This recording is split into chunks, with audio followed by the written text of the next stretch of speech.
Okay. The bouncer. I'm the bouncer. Bouncer, nice. I'd prefer to have what, someone out there like Barker. a barker, yeah. Be able to, announce things and be able to bring people in. Right, You do right. both. Yeah. I can bounce and bark. bounce. Here he We'd like to talk about Windows 8. Out you go!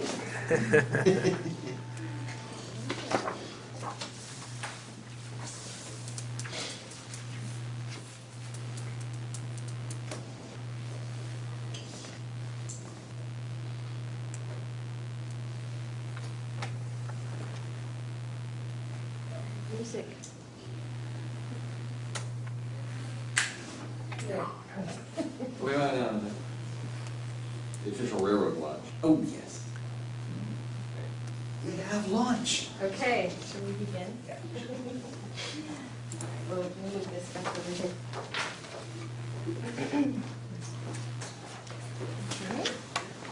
Okay, well, welcome. Small cozy group, but we are preserving this, hopefully, via Collaborate. And so we may be able to share this session with people who were not able to attend. But we will not be videotaping the room, is that right? Or are we? Oh, we are. Great. You're on camera I'm on right there. camera right now. All right. So, welcome. I'm Justina Brown, Center for Instructional Innovation and Assessment. This is our monthly Learning Technologies Group meeting. Collaboration with Academic Technology and User Services and the Center for Instructional Innovation and Assessment. And so, let's go ahead and introduce ourselves. Kevin. Kevin Dixon, I'm the bouncer and the barker. I work for John in elementary support. And I'm Peter Ingress, I'm the instructional designer at ATUS. I'm Andrew Blake from Extended Education. Dwan Shipley from Modern Classical Languages and Linguistics. Greg Hoffenbecker from Woodring Tech Services, and since my office is right down the hall, it's Convenient. ultra convenient, so. Hi, Jason Kanoff in management. Dave Hirsch in geology. Michael Frass, communication science.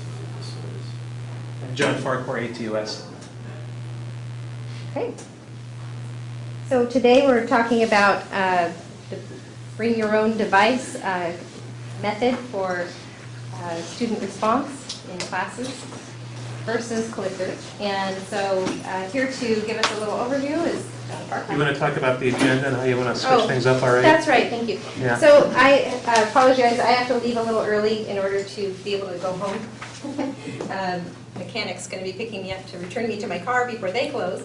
So because I have used Socrative, I think we should put Jason's demo first, and that way I can add to that conversation before I go. Okay, so then, let's Great. proceed. So we've had here at Western, we've been supporting a physical clicker response system for many years.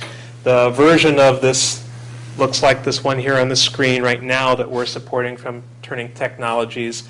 And this is a small device that each student either purchases or checks out through Classroom Services and handles a small number of different types of responses from that physical device. These devices work well, and they're not terribly expensive, but there is some investment in those types of clicker systems.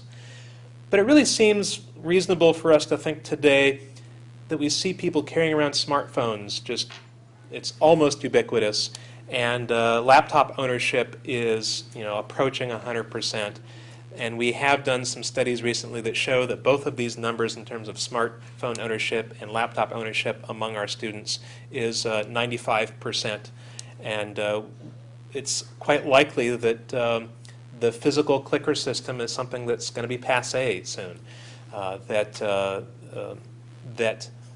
the ownership of bring your own device is going to be so close to 100%, it makes sense for us to use that technology. So we've been experimenting with that. We've got a couple of faculty that have been piloting different systems.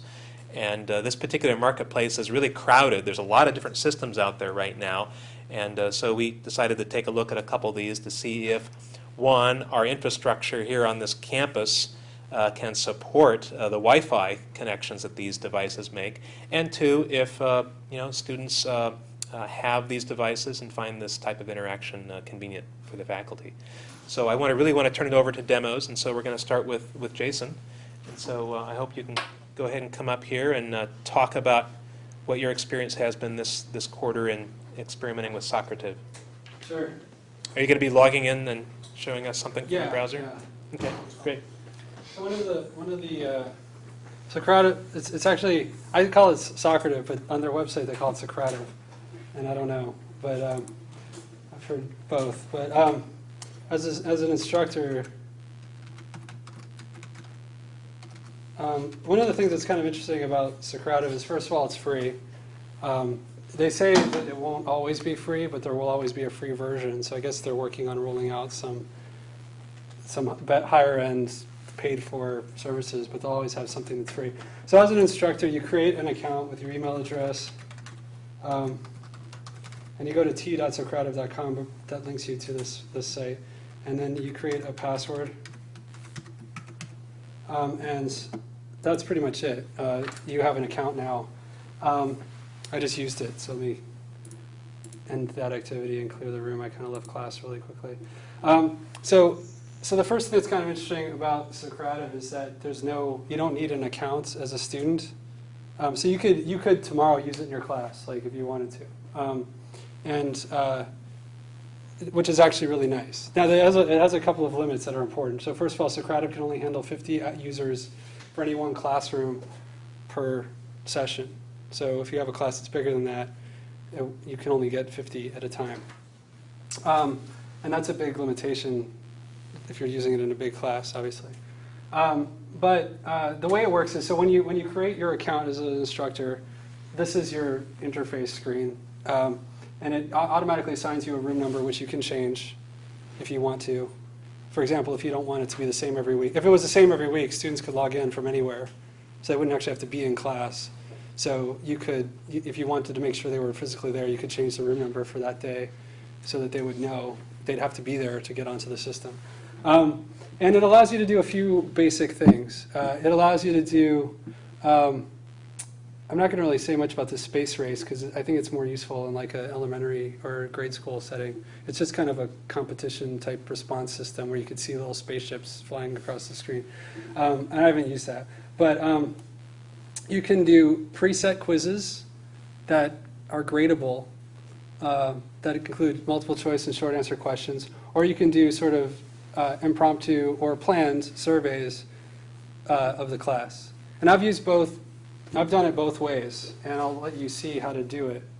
So if you want to log on to Socrative to be in this classroom, you have to go to t.socrative.com. T, yeah, letter T, .socrative.com. And then it'll ask you for the room number, and you would just type in this 336449. But do we need an account here? No, you do not need an account. It's asking me to create an account, though. Email. Oh, sorry, did I say T? I meant M. I'm sorry. Okay, go to M. Thank you. That's why you correct me. It's m.socrative. Well, I can see M up there, that's why I asked. Well, it's funny because you type T to get here and it's still M. But so for instructors, you type T. Students type I got M. it. So yeah, m.socrative.com, and you don't need an account to access this. So you enter the room number, and then you'll join our room. And like I said, you could be in this room, supposedly from anywhere. Which is when I was using the quizzes for grade, I would change the room number to make sure students were present. So it shows you, as people are logging on, it'll tell us how many people are in that room. Now, I'll preface this by saying one of the problems I've been having with Socrative is this getting people onto it. And I don't know if it's a device issue or a platform issue or a connectivity issue, but every time I've used Socrative in a class of about 50, there's always a few who struggle to get on for whatever reason. And Justina has told me in contacting Socrative that they say the problem is worse in our mornings because it overlaps with the East Coast usage and they get overwhelmed or something. But yeah, I mean, so even though I'll show you how to do the quizzes, I actually don't do the quizzes anymore because I find that it's too unpredictable to have grades based on this because there's just always a small number of students who, even if they have their device, can't get on in a timely fashion, or it can't stay on for whatever reason. And I think that's maybe a problem with all bring your own device things. I don't know, I'm curious. But because there's so many different devices and so many different, how current they are and how sophisticated this. And Socrative has an app, which I find is less effective than going to the website for students. It seems that if I have problems, it's more likely to occur with the app. But anyway, once you get students on, and I usually kind of put this on at the beginning of class if I'm going to use it. I'll say, hey, while you're kind of getting settled, get your device out, go to m.socrative.com. Here's the room number for today. And I don't worry about changing the room number now because I don't use it for quizzes anymore. I just use it for these surveys. But anyway, once people are on, and like I said, you don't need an account for this. You could just launch questions. So all of these questions here, these single question activities, are not, there's no content in Socrative. Socrative will just provide you with answer options or answer fields. The question has to be provided by you, either orally or on a PowerPoint slide or written on the board or something like that. So for example, if I said, true or false, today is Friday, which I guess it's not, but I meant it to be true when I said it. So it would I launched that, it sends it to your device, and you should see an answer options appear before you. You choose the response, and then we could see real time the results of the class. So, I mean, that's not useful for kind of a closed-ended thing like that, but if I wanted to, true or false, the questions I might ask in a class are true, false, you've been a manager of people before, so I could launch that question to you, and we might get a more interesting kind of dichotomy in the class that we could kind of look at. So, and then, you can just kind of see where the class is at in their responses. So we've got the majority of people responding have. Now I see only 4 people are in the room, so is anybody having, some people are just not trying? It just gives me a gray screen. Yeah. Or a gray screen, So when you go to m.socrative.com. Yeah. Yeah. Even if I refresh, same gray screen. And I have no idea why, so I don't even know what to say about that. I mean, you could always try the app. They have an app for students, and I don't know if it'd be better, so you could see if you could get it. And, so that's the kind of problems. Like, I don't know how to solve that problem in class, and there always seems to be a few of them. So when I do these kinds of surveys, I don't worry about it too much because, well, yeah, it would be nice to get the input of everybody, but if I only get the input from 90% of the class, we can still have a meaningful discussion, and it doesn't affect you. But if I'm doing something for grade, then now I feel like I've got to make sure I get you all on, or I got to somehow give you credit for being here and doing the quiz even though you're not online because it's not your fault. And I found that this was taking like a quarter of my class, and for a quiz that should have taken 1 minute. So it wasn't worth it. But every time you do these surveys, you could use them, you could talk about them, you can end the activity. Multiple choice is the same idea. Like I could say 1 through 5, how familiar are you with bring your own device technology, 1 being not at all and 5 being very. So you could just kind of do something really easy to respond to like that. If it's a more complicated multiple choice question, you might write it out somewhere with different answer options. But you can see like the whole range of people in the room with, you got somebody kind of in every category. So, I mean, it's nice for those kinds of surveys, and I've used it for that. And then you could even use it, the thing I use it for the most right now is the short answer function. So I could, like an example of one I just did in class today was I asked students to, so you could just name the most influential or effective leader you could think of. It could be somebody from your own life or somebody you're aware of from public domain or fictional or whatever.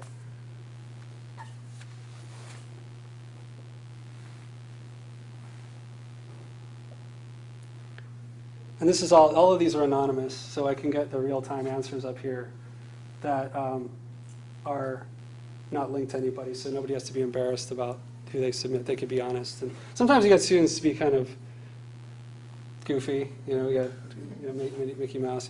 Sometimes they'll try to take advantage of the anonymity a little bit, but I usually just sort of say, like, please be respectful and G-rated in your responses if you can. So people put stuff up there. And what's interesting, what I kind of like about it, so I could just sort of say, oh, look at all the different people are talking about, and then I could pick out ones to talk about if I want to, or start making comparisons. Or I could click on this vote on responses, which sends it back to you, so you could vote on it.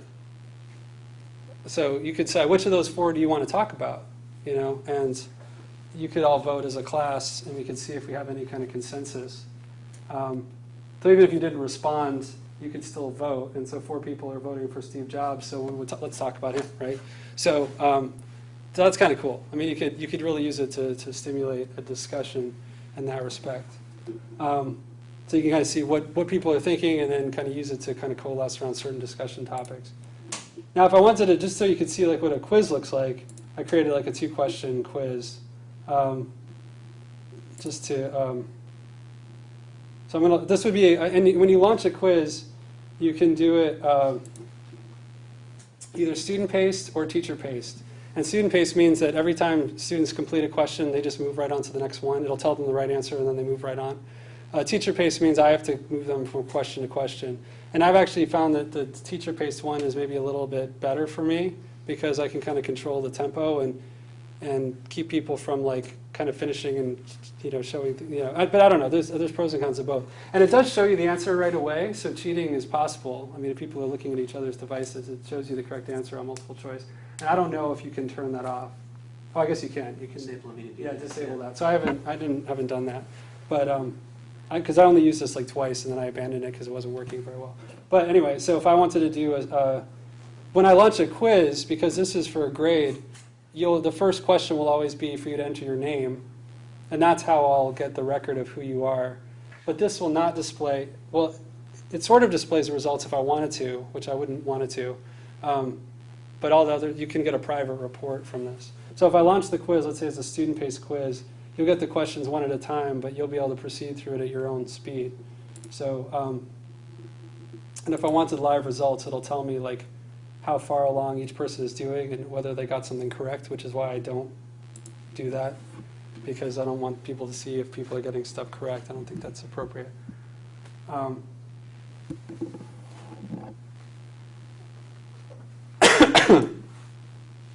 I don't even remember what I asked them. I think it was something about the group for today. And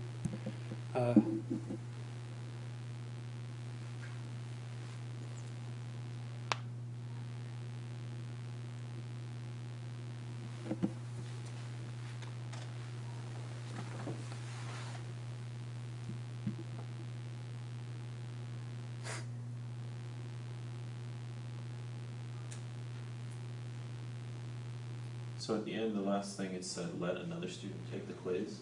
yeah, you can let somebody else use your device, Oh, I and they see. can sign in with their own name. I see. So, which is nice. If you've got this 50-person limit, and Right. you've got 60 people in the class, it's still doable. But of course, that takes more time because Yeah. you've got to let 2 people go through the quiz. Right. So these quizzes would have to be really short and easy, but it does have that option, which is kind of nice. In my FIG that I teach, about 2/3 of my students had smartphones, so that feature is useful. Yeah. And I've found, I mean, in my classes, there's always, I have about, even though I teach a 200-person class, but it's in 50 student sections, well, 50 students per section, and there's always like 1 or 2 who don't have anything. Or either they didn't bring it, or they don't have it, or it broke or something, and they don't have a new one or something. So I've always, even then, I'm still kind of running into some problems. So when you finish the quiz, and I can see here 6 out of 6, but this is, again, part of the problem I've had. Like when I'm doing these quizzes and I see 5 out of 6, but it's like I think enough time has passed, but if it is the reason the student isn't done because of some technical thing, it's like I don't want to end the quiz and like affect their grade, but I don't want to sit here for 5 minutes for what should have been a 1-minute quiz. So these are some of the reasons why I haven't used it. But having kind of a rigid time limit on it and really encouraging students to go through it quickly, I think would be the way to do this. So when you end the quiz, it gives you the chance for a report, and you can click email the report, and it'll just get sent to your email address, which you can access later. Or you could download the report, which I'll do, so we could look at it. Lower left. Oh, thanks.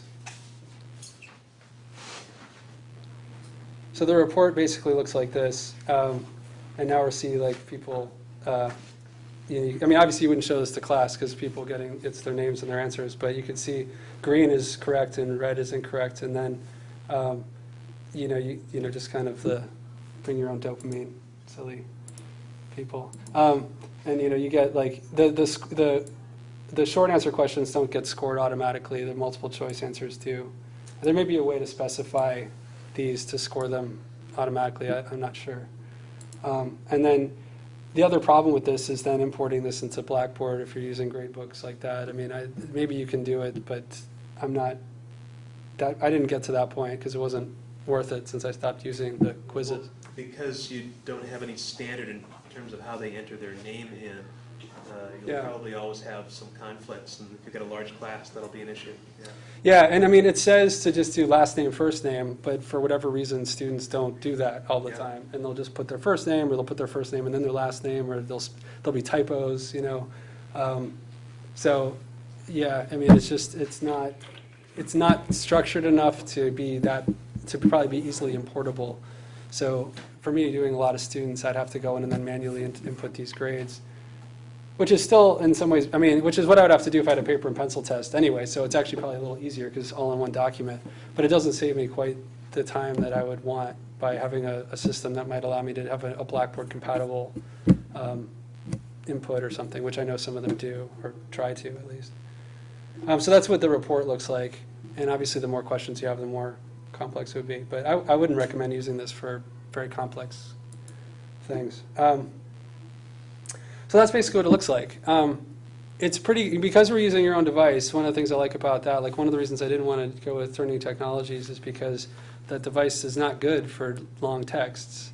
But you can actually type like relatively long responses in here for the short answer stuff, and it can hold pretty long answers, and it can still send those back to people, or we could just display them on the screen. So that part of it is nice, and I do find that the fact that I don't need to really plan on it, I could just do it spontaneously with any group of students at any time without accounts to be pretty easy. So I like that aspect of it.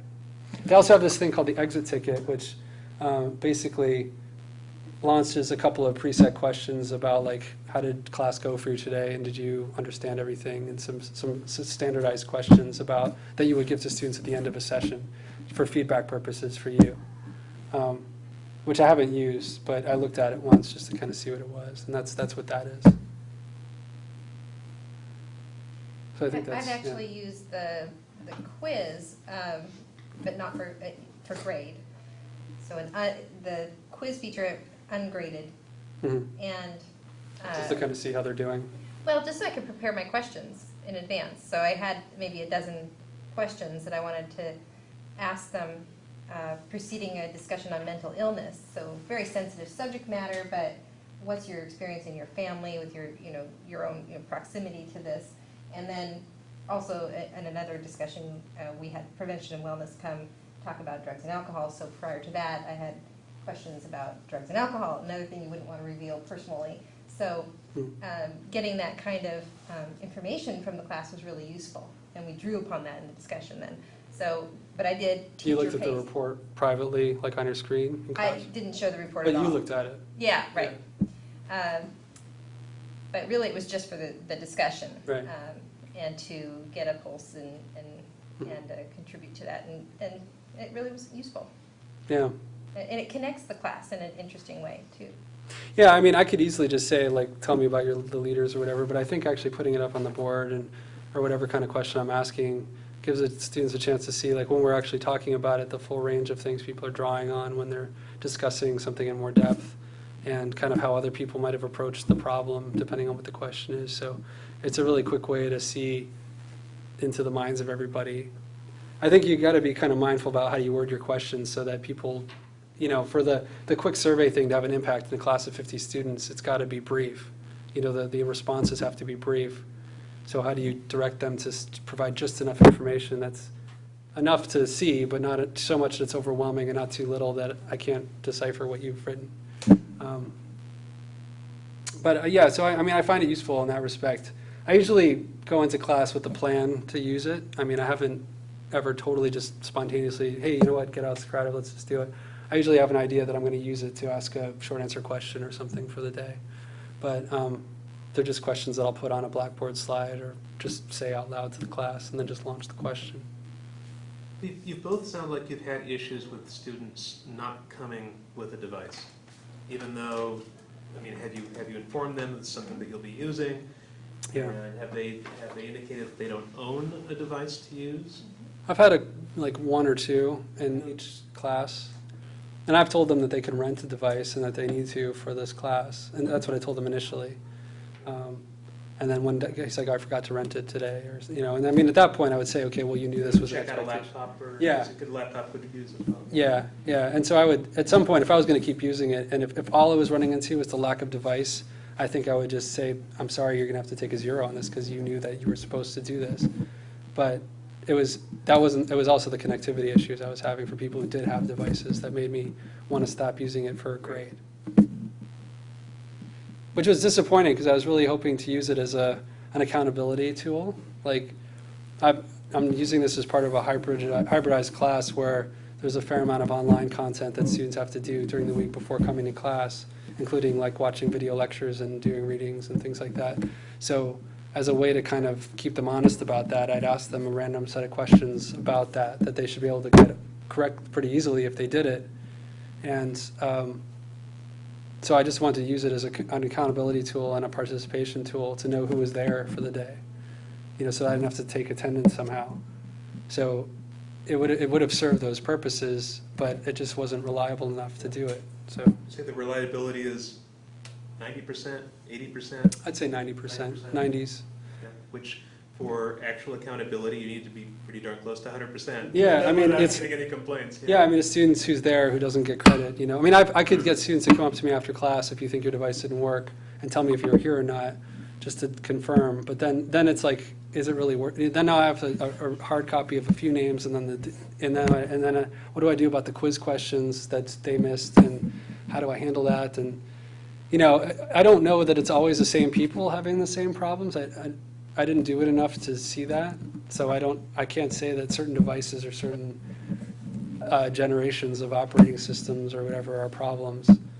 Socrative doesn't have any indication that it's better or worse on certain platforms than others, as far as I could tell. So yeah, I mean that seems to be the limitation, the main limitation, in my experience.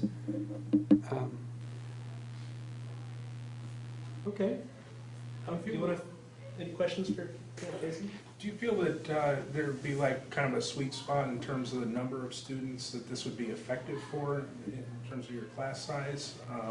If it's too small of a class, this would be overkill. If it's too large, Yeah, I mean, I think in a class like this size, I probably wouldn't use it, unless it was something really private, like Justina was talking about, where I wouldn't want you to disclose, or where I think I might get different responses from people if there was private or anonymous. Because like I could still ask like a question about drug dependence or whatever anonymously, and get kind of a read of the class without knowing too much about but again, the fewer the people, maybe the easier it is to tell who's saying what if it's too specific. So. But they don't have to put their name in. No, they don't, but if there's enough, if depending on the question, it could be revealing of some personal information that might lead somebody who knows them to know they're talking about, you know. So, I mean, I would say that to do like a survey of a small class that's not really sensitive information, I'd probably be easier just to say raise your hands.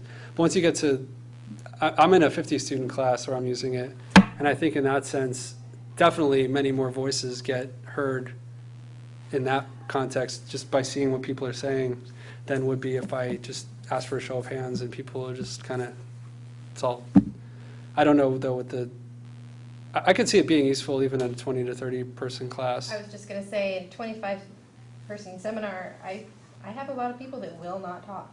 You know? Yeah. So you really can get people to feel at least like they're contributing to class. Yeah, and you can actually, I mean, if you're like, I'm not really a cold caller in terms of like just calling people out, but if I ask you to tell me about your favorite leaders and it's all up on the board, and you know, if we're not dealing with, again, with a very sensitive topic where I don't mind kind of calling people out of their anonymity, I could say somebody said, you know, Alexander the Great, let's talk about that. Is whoever said that willing to speak up about that? or something like that. And then it opens the door for somebody who might have otherwise been more hesitant to speak by me choosing the topic rather than choosing the student. So I think in that case, it could be pretty useful. Because the student already knows that we're interested and we want to hear more. So I've used it a little bit that way to say, oh, this is interesting. Who said that? Can somebody tell me a little bit more about that? And usually people will own it at that point. So to get those quiet people involved is pretty useful. It's just so easy to set these up. Yeah, I mean, for these, you don't have to do anything. You just do it. But even, the night before at home, because it's cloud-based, you can work out your questions and log in your classroom, and there they are. Yeah, to manage a quiz, you click on Manage Quiz, and then you can create a quiz. You can import quizzes, but only from Windows in an Excel form. Like you download a template from them in an Excel sheet, and you just type it in there, and then you can import that. But it says it doesn't work on Macs, and I have a Mac, so I didn't do that. But if you want to create a quiz, you create a name for the quiz, and then you just decide what kind of question you want, short answer, multiple choice. When you click on it, it gives you a field for the question, and you have to have at least 2 options. You select the answers that are going to be correct. It could be more than one that's correct. And you can even have feedback to them that you could provide or not, and it tells you what's optional or not. And if you want a short answer question, it's pretty simple. You just type the question, and then they get an empty field. So to create quizzes is really easy. And this sharing feature, I think, enables you to share the quiz internally within Socrative so that other professors or teachers could see it, which I didn't play around with it enough to know the usefulness of that. We should probably move on so that we have enough time for the other one. Sure. Any more today? I have a Thank feeling you. that David's presentation is very good. Yes. Okay. Now for something completely different. Yeah. All right, so, Thank you, Jason. yeah, I'll clear you all out and close this. Thanks. So, I'm going to talk about lecture tools, and hopefully folks have, I'll come back to this window in a bit, but let's just show the presentation here. This is the main lecture tools window, and I'm not sure in Chrome how to go full screen, but we'll just leave it as not full screen for now. This thing right here is a little, it hovers there the whole time. And well, before we go any further, if you didn't already make an account, you can go to this URL, which is a shortcut for the lecture tools invitation and kind of permission to join my course. And so this is actually my regular 101 geology course, and this is lowercase l, capital GQ, lowercase w, capital E. And so you're going to be a member of my course along with the 100 other actual students, and so that you can see and participate in some of the activities. So hopefully, should I leave that up We there? do need to create an account. Yeah, and so this does require an account, free account. You just say that you're a student when it asks you, even though for the purposes of this, you're a student, right? And you don't have to put in a cell number. You can put in just the minimum information that it will allow.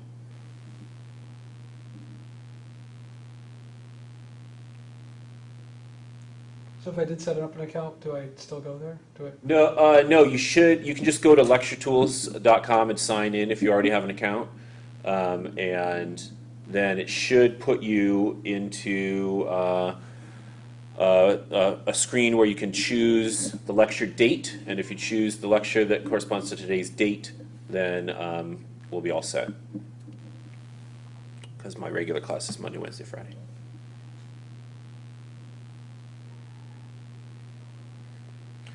So the students, I made them do this at the very beginning, and then they just come in and get their computers out and get into lecture tools, and we'll see why. It's very different from the bring your own device thing, or it builds on that.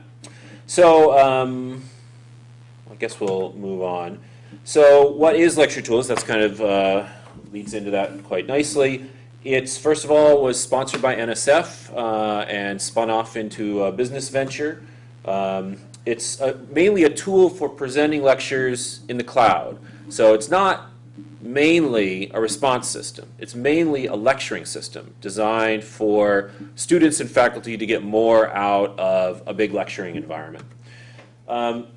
It's also a tool, part of what makes this good is it's a tool for back-channel communication between students and faculty, two-way back-channel communication, which could happen during lectures if you have like a TA that sits in your lectures. I'll show about that in a bit. And it's also a tool for student note-taking, and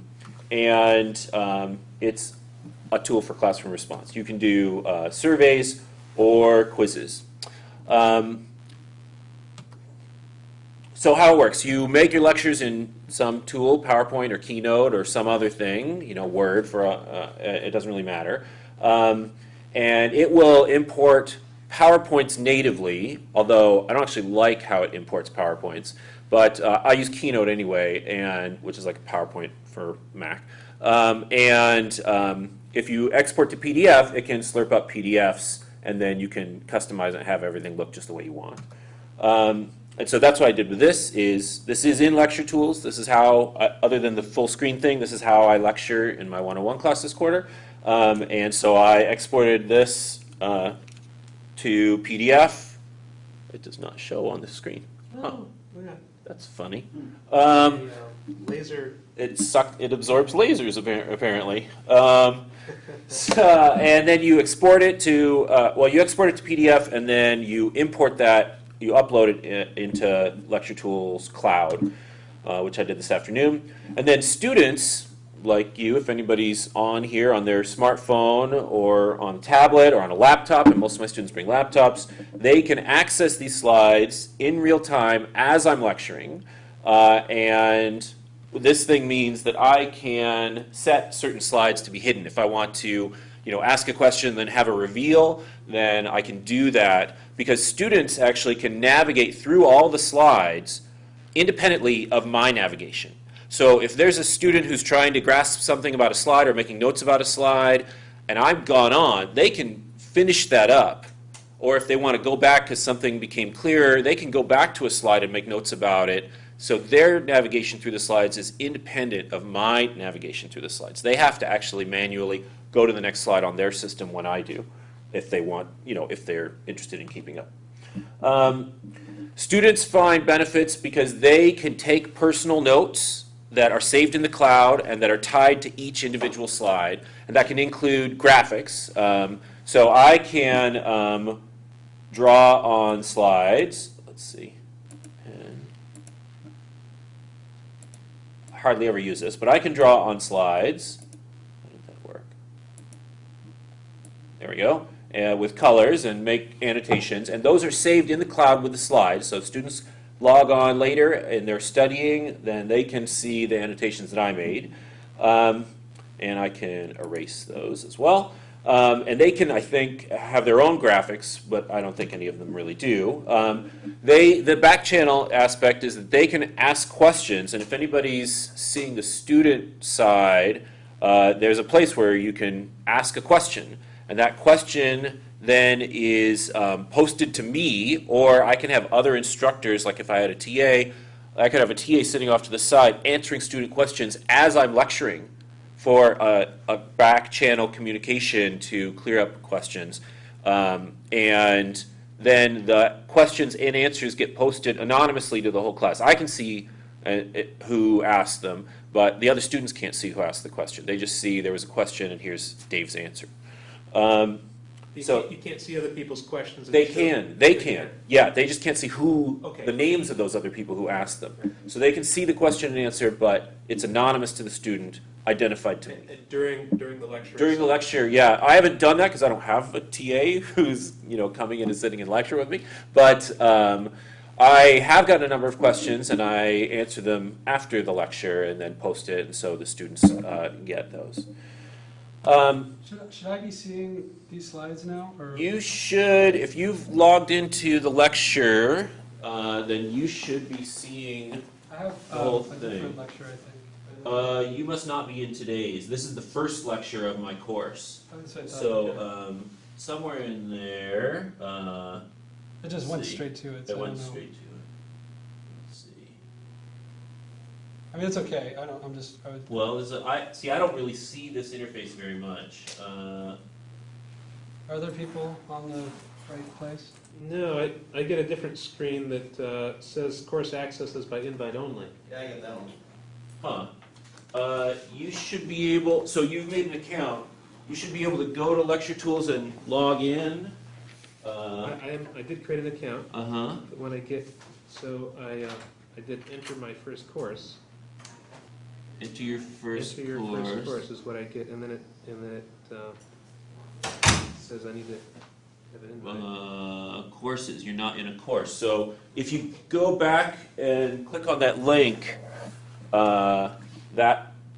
here, let's go back. So I'll take this opportunity to show you the dashboard.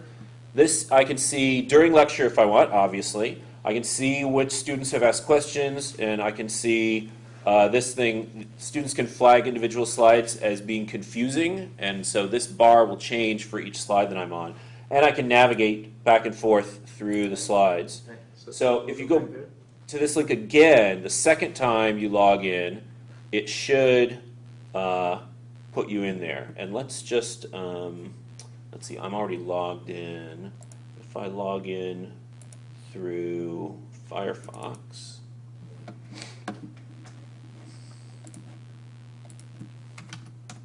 I came to the same place. hang on a sec. So if I click here, oh, I think it sends you an email to verify it. Maybe that's the problem.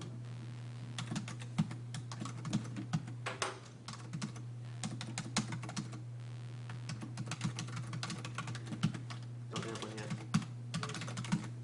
Let's see here. I'm a student. I've agreed to the terms of use. I sign up. Okay, so now it's put me here just where you said. So I'm going to go and find that email. I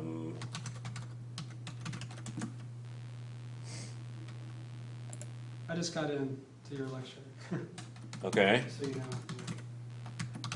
I see it has like a drop down of all the different lectures. Yeah, that's right. There should be. So I don't know where that was hidden, but. Yeah, I guess I had to go, I just reloaded it.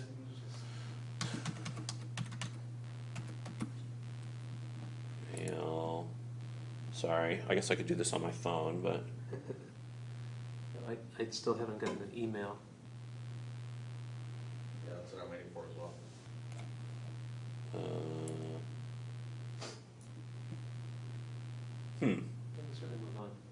Okay, well, that's unfortunate. I wanted everybody to be able to do it. Oh, well, now I did it. I didn't have to do an email, and I just logged in. And then at the top, so apparently you don't need to do that. I'm not sure what went wrong, but here's the student view. So I just went to enter your first course, and it just worked. So I'm not sure what's going on with the phone side there. But then I Reloaded clicked the on. page for the third time, and now I see it. Oh, so there was just some delay. I haven't seen problems like this from students. So this is the student view here, and this is where students can take individual notes here, right, that are associated with individual slides. They can go back and forth. They can, if you do question, they can ask a question here and submit it. And so then that somebody has to look at that question, and then they can bookmark individual slides for later study if there's important ones, or they can flag individual slides as being confusing. Here's kind of their dashboard. Let's see where we were. We were around here. So if I go here, so I'm a student now, and I'm looking there, and I can flag this slide. And I said this slide was confusing. So now here's this, And here's that question that the student asked. And I can say, an answer, and submit that answer. And so you all who are logged on should be able to see that now. And then one of these should have a confusing tag on it. I actually sent in a, it was this one, I think. Sent in a bug report here. There's the confusing slide. Okay, so hopefully that's helpful. I talked about those things. So I find it useful because I don't have to worry about bringing a particular device in, because I can lecture here from the cloud, from pretty much anything. I can, I talked about the annotations that I can make that get saved with the slides. And I like having the students be able to ask questions other than, raising their hand. And obviously the feedback. And so here's a hidden slide that I just hid one just to show you. This is what the instructor's side looks like. Oh, and I should be presenting here in the big window. And then there's this response system, which is kind of almost an afterthought, really. I find the benefits, it's nice to have this response system, and it's way better in a lot of ways than clickers, because it has rich question types. And they can use it with any of these, including cell phones, but you can't use the rich question type for cell phones. I'll show you the questions in a minute. Drawbacks that I found. The cloud isn't perfect. You saw that there was one image that showed a broken image. That's a problem getting that image from the cloud. And so what I've done is I've gone through, before I turn on the projectors, and just loaded all of them. So you can see if I go back, they show instantly. But every time I try to load a new one, it has to download that image. See how it wiped down? That was downloading that image. So if it loads into the browser cache, then it's perfect. It's great. But these are all stored on Amazon's, cloud storage, WS3 or whatever it is system. And one lecture, Amazon was choking, and so it was a major pain because Amazon, it was taking a long time to load things. And another drawback is, if you spend a lot of time working on this, you would be kind of locked into a commercial product, which I'm philosophically kind of opposed to. And students bring in gadgets, and of course, having gadgets, laptops, is an opportunity for them to be distracted. And another drawback is that, fancy reveals or movements or effects don't translate because you're uploading basically images. And I have a lot of fancy Keynote stuff that I've basically sacrificed for the benefits that I see here. My results have been that students use it. About 80% of my students come in and set up their laptops and are on lecture tools. Well, no, I wouldn't say 80% have laptops. 80% participate, and about 2/3 of those are using laptops, and the other third are using smartphones. How do you know that? One time I did, just actually last lecture, I did something where I had to count everybody, and the first thing I did was, I did most of the counting on lecture tools. I just said, click A, right? And if you're not using lecture tools, raise your hand. And so I counted people, and it was about, it was about 80, like 10 out of 50 or So to something. get information from lecture tools, you have to use the response system to know how many people are on? Does it show you how many people viewed your presentation? It does have an attendance thing. I think it will show how many people have accessed it. There's no way to make sure that the people accessing it are in the room, though. So, Jason's thing. There have been a few small glitches, like I was talking about with the loading, and occasionally a student will say, I couldn't get on, but that hasn't happened in quite a while. Now, I'm not using it for anything graded. So, 80% are on, and that's good enough for me.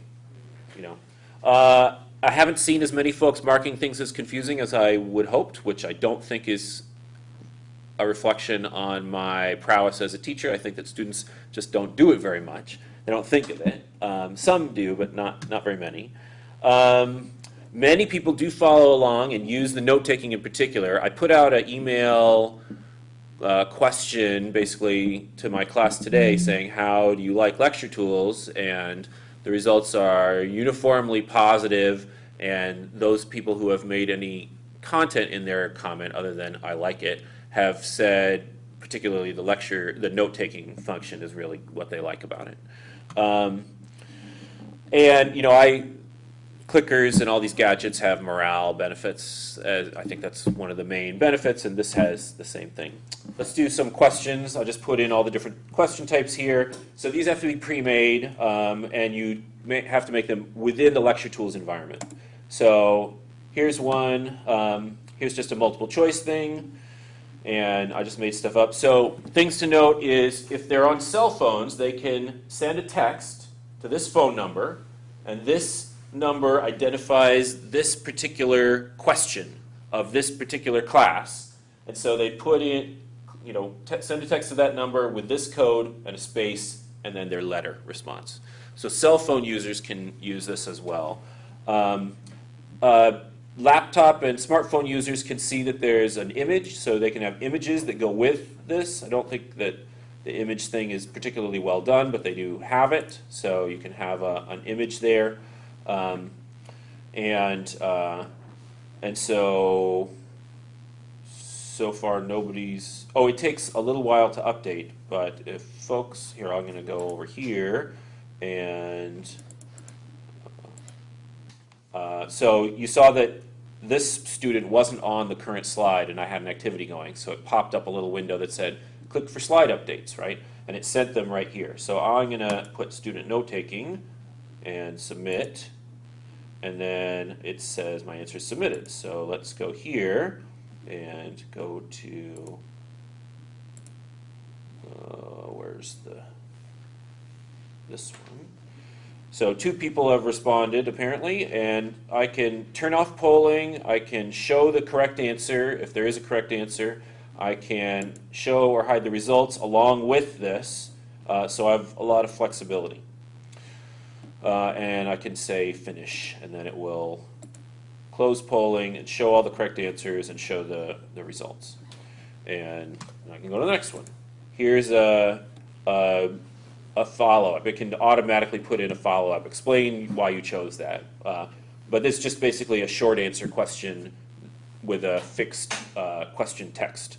So this is what short answers look like, and I can do this over here, and I'm a student now, and I can, and people can text these as well, but of course, texting on a cell phone might be challenging. This is my opinion, whatever. I didn't spell that right. Yeah. Submit.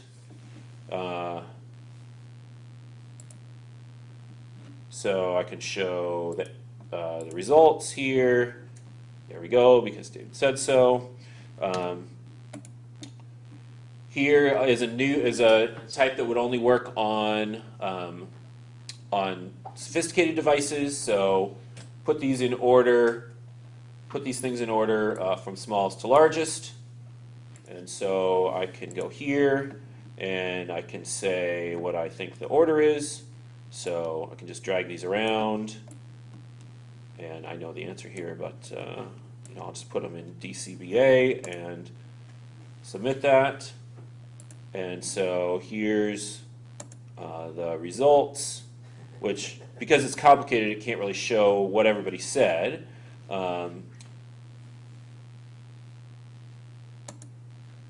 But the right answer is this order. So research, foreign aid, housing assistance, and K-12. CBDA is the right answer. This is the thing I like the best, that I use a lot in geology, is click on the place in this image where X is true. And so I've set a rectangular region here to be the right answer. And so there's 51 bars here, and one of them corresponds to Washington State. It's the total funding per student in terms of state funding plus tuition. And it's in order from most funding to least funding. And let's see. So the result actually gives me a point cloud. And so I can see a whole bunch of points where everybody clicked. And so I'll just make another point over here with this student, and I'll say, oh, we must have great funding because we are like liberal. Why is it doing that? Change my answer. Oh, because I had shown the results, so it wouldn't let me put something else in. So there now, one person clicked there and one person clicked there.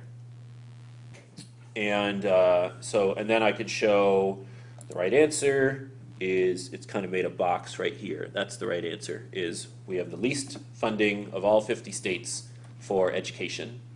I don't know if everybody knew that, but we have the least funding for all 50 states. We're dead last. Here's a numerical answer. How old is the Earth in millions of years? And we can put in, so I submitted this answer, and you can see what people said. One person said 1,200, and it will keep going if other people put other things in. One thing that's been a little problematic is how fast this updates. I wish it pulled the cloud faster than it does. And the right answer is 4,300. Well, the right answer is 4,600 more or less, but that was the range of answers that I considered acceptable. And that's it. Let's show. Okay, so if I close this, let's say I'm done, and then I can go to assessment, and it will show me all of the students in the class. So this is the whole set of lectures that I've offered so far. And it shows me the various answers and how many are correct, and I can export all this data either as a summary or as raw data. The questions that were submitted, how many questions were submitted in each lecture, how many things were flagged as confusing in each lecture and who did it, and attendance. It will show me attendance in each lecture. And it's actually there's a nice thing that it does that I really like, which is it, after each lecture is over, and it knows what time my lectures are, it will send me an email summary of what happened in the lecture. These were the slides that were the most confusing. These were the questions that were asked, and a couple of other things I don't remember. But the main thing, wait, there were some more slides. There should have been more slides than just 36. No. Strange. Let's look here. Maybe I didn't upload those. I made some more, but oh, that's right. No, that's right. This is what it's supposed to be. So you can move slides around. It's got a nice kind of Ajax kind of a system here. Moving slides around, you can set them to be hidden or unhidden, etc. Creating interactive ones is pretty easy. You can import slides from a prior lecture if you didn't finish them. You have activities that you want to do that you didn't finish, that kind of thing. Students don't see it until you publish it. So I can work on it at home, and students don't have access to it until I actually choose to publish it, which I usually do that morning. And so I really like it. It's, I think it's a great system. It's kind of expensive, and right now we got a pilot going for free, but I think it's a really great tool, and I'm really, really happy with it overall. And it's under active development. I've submitted bugs, and they've gotten fixed in, short order, a week kind of time. So. How many students in your class? 85, I think. And you indicated that one day it was really sluggish. That was an Amazon problem, not a connection on our part problem. Yeah, and you were able to verify that, it was an Amazon Yeah, problem. that was a known So Amazon problem. You don't think that, you think the classroom that you're in. I actually have information about that that's unrelated to lecture tools. Just yesterday I gave a a midterm, and in my midterms, I'm doing online. I have an online quiz part that's not through Lecture Tools; it's through Moodle, and I had everybody bring laptops for that, and I had thanks, Jason. And I had I counted. It was about 70 laptops, and the system started to choke around